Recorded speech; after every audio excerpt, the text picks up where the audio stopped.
평생교육시설은 부가세 면세입니다. 그러니까 1인 미디어로 언론사 부설 평생교육시설을 만들어서 아무거나 가르치면은 전부 면세네, 이런 결론에 다다르게 됩니다. 안녕하십니까. 제 이름은 윤인철이라고 하고 세무사이자 행정사입니다.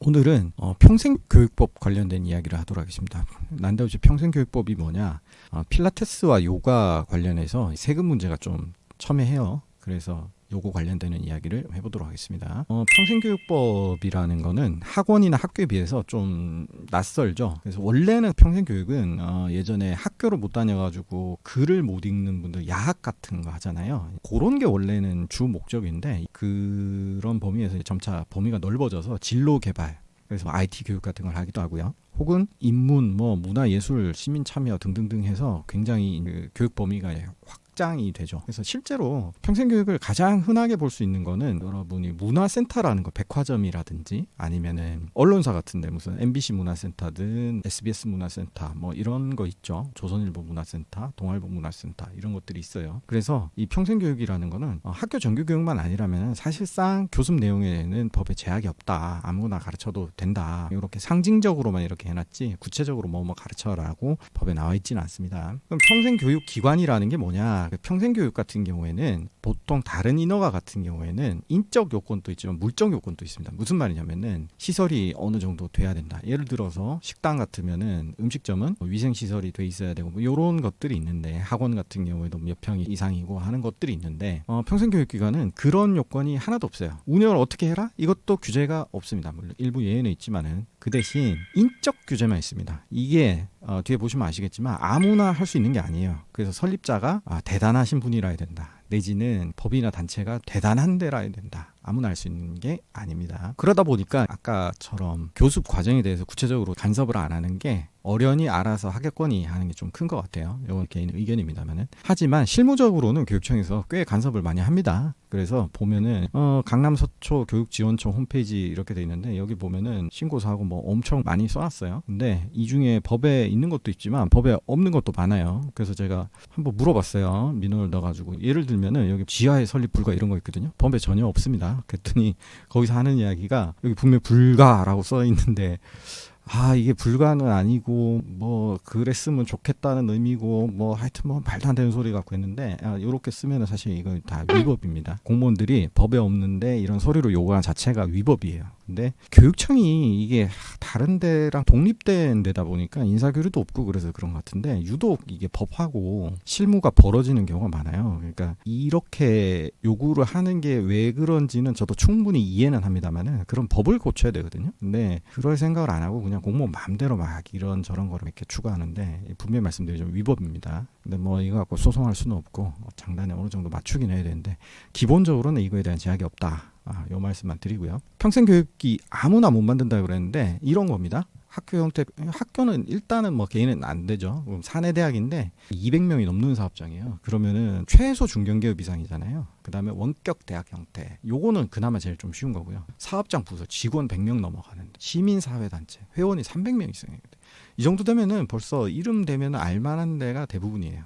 그리고 언론기관 부설, 아까 말씀드렸지만 무슨 MBC 문화센터라니 이런 것들이 여기 들어가는 거거든요. 근데 뒤에 설명하겠지만은 요거는 평생 교육사를 한 명 이상 확보를 하면 됩니다. 그러니까 언론 기관이면 되는 거예요. 근데 이게 뒤에 설명하겠지만 아주 환장의 콜라보레이션의 시작이 됩니다. 언론사란 무엇이냐?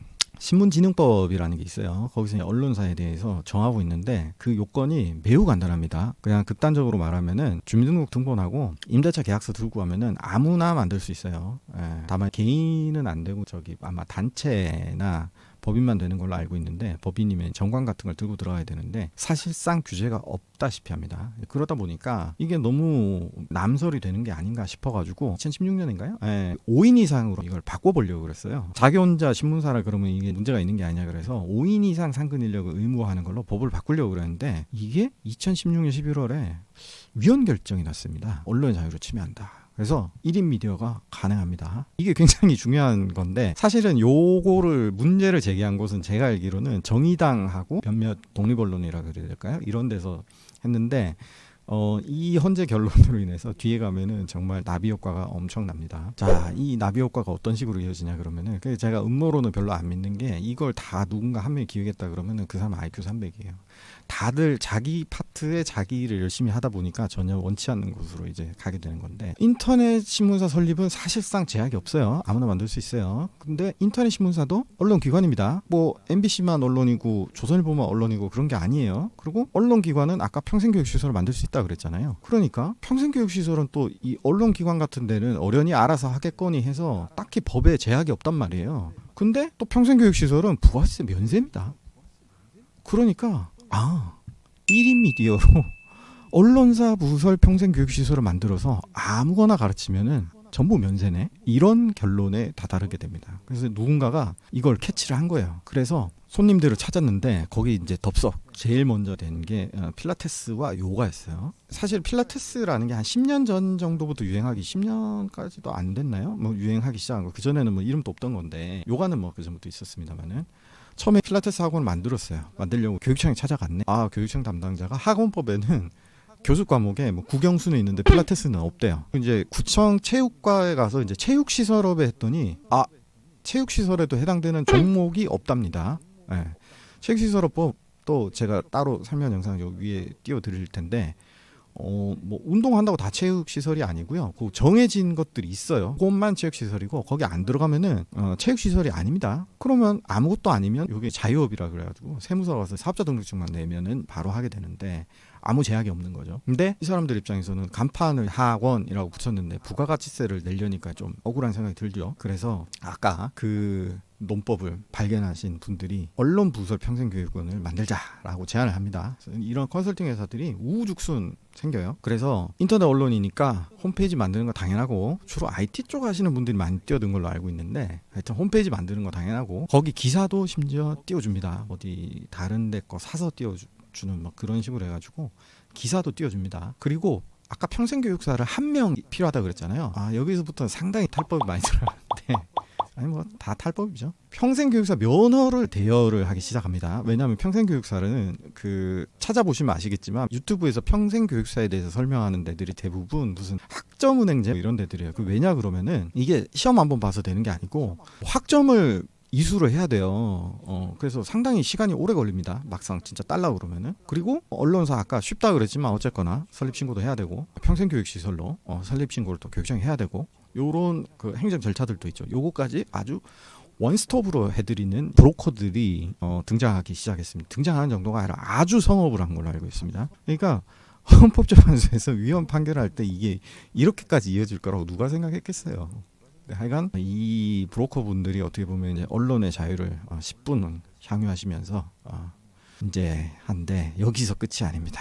여기서 끝이 아닌 게 여기 이제 노동부가 또 뛰어듭니다. 왜냐면은 노동부에 이제 내일 배움 카드라고 있어요. 직업교육 같은 거 해서 사람들의 직업 역량을 강화하겠다. 좋은 취지죠. 근데 이건 제 짐작이지만은 요거 프로그램 관리하시는 분 입장에서 보면은 이게 딱히 마음에 드는 게 없어. 어학 교육, IT 교육 뭐 이런 거 몇 개 좀 하다 보면은 사람들이 또 좋아해서 신청을 해야 되는데 신청률이 저조하면 폐지해야 되고, 그래서 사람들이 좋아할 게 뭐가 있을까 이게 고민을 하는데 누군가가 들고 온 거죠. 필라테스 그냥 하면은 조금 그러니까 필라테스 지도자 과정 이래가지고 민간 자격증을 하나 만들어요. 그래가지고 요거 민간 자격증 취득 프로그램을 가르치는 지도자 과정, 직업교육이다 하고 해서 내일 배움 카드에 업체에 등재를 해가지고 나라 돈으로 훈련기관으로 지정이 됩니다. 그러니까 사실상 나라 돈으로 공짜로 필라테스를 시켜준다 그러니까 뭐 좋아하겠죠. 이거 돈 내고 배우려면 비싼데 사실상 공짜로 필라테스 강습을 하기 시작합니다. 부가시세도 아까 안 낸다 그랬잖아요. 그것도 모자라가지고 이번에는 여성부도 참전을 합니다. 여성인력개발센터 같은 데도 노동부하고 비슷한 고민을 안고 있어요. 뭔가 프로그램을 운영해서 이게 필요도 있고 사람들이 또 호응이 있어야 되는데 막상 만들어 놓으면 자꾸 폐지되고 하니까 담당자 입장에서 고민이 되죠. 근데 필라테스 인기가 좋아요. 그래서 필라테스를 막 하기 시작합니다. 이게 한 몇 년 지나다 보니까 어이없는 결과가 벌어지는데, 뭐냐 그러면은 요렇게 브로커를 통해서 편법으로 한 사람들은 부가가치세도 안 내요. 정부 지원부도 노동부, 여가부, 지자체 이런 데서 아주 경쟁적으로 정부 지원 사업을 벌여주기 시작합니다. 근데 정상으로 법을 지켜서 자유업으로 해서 등록을 하는 사람들은 부가가치세 10% 내고요. 정부에서 도와주는 거 일절 없습니다. 그래서 현재는 이게 말이 되냐, 누가 봐도 좀 말이 안 되잖아요. 그래서 아까 말씀드렸듯이 이 노동부, 여가부 이런 사람들도 각자 그냥 자기 일을 한 것뿐이에요. 이게 일이 이렇게 흘러온 줄 몰랐지. 그래서 여러 가지 좀 문제 제기가 많이 돼가지고 특히 이제 국세청에서 발끈해서 현재는 정부 지원 사업은 최근에 제가 홈페이지 들어가 봤더니 싹 내려갔더라고요. 그리고 이제 국세청이 눈뜨고 볼 수 없다 해서 총대를 메고 나서기 시작하는데, 그거 관련되는 어떤 일이 벌어졌나, 그거는 제가 다음 시간에 추가로 더 설명드리도록 하겠습니다. 감사합니다.